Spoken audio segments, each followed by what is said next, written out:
ได้อะ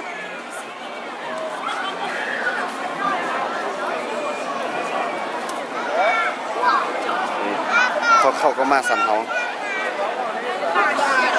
สบายดีวันนี้ตอนค่ำเนาะเอามาเที่ยวกันอยู่ที่เชียงฮงเหมือนเดิมแล้วนั่นขาดตาจะบอกก็พูดซื้อแล้วมาเลาะเนาะไปเรื่อยๆเลยเนาะบรรยากาศนี่คนบักอะไรก็ขี่มาเสียเอาเนาะสวยงามมากวัดแห่งนี้ลงเลยเด้อความงามของวัดนี่ใครว่างามใครเคยมา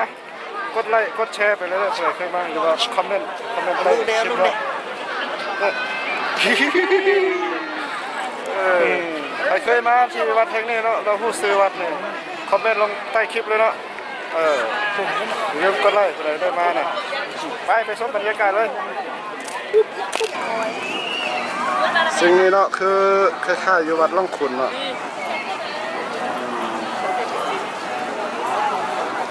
โอ้สูงหลาย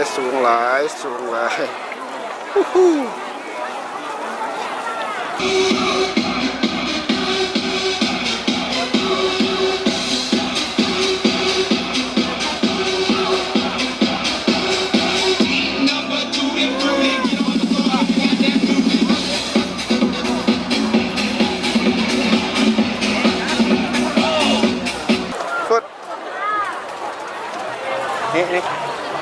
เจ๊เอ๋เก็บเงินไปจัดเจอนะไปต่อเลย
เป็นอะไรความรู้สึกเมื่อไรเมื่อไหร่เนี่ยคนน้อยละไม่แฮปปี้อยู่วะคืนนี้แฮปปี้ความสุขหลายแล้วที่ได้มาเคยมาจากเดือนครั้งแรกที่ได้มาครั้งต่อไปเป้าหมายก็คือคุยหมิงโอเคสุดยอดละใครเป็นภาษาแปลให้มาดิภาษาแปลมันอาจจะได้ซอกอะไรเต้ไปซอกก็เป็นเนื้อครูเนอะภาษาแปล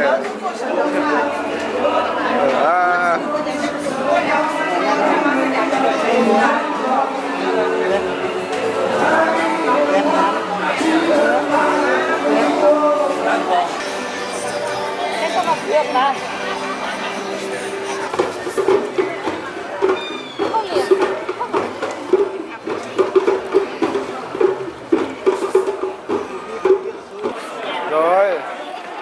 ยังลูกเริ่มมาละไม่หล่อละกลับแล้วเนาะกลับก่อนโอเคสำหรับคลิปนี้เขาก็จะจบกันเพียงเท่านี้เนาะแล้วพบกันใหม่ในคลิปหน้าบ๊ายบายสบายดีกดได้เลย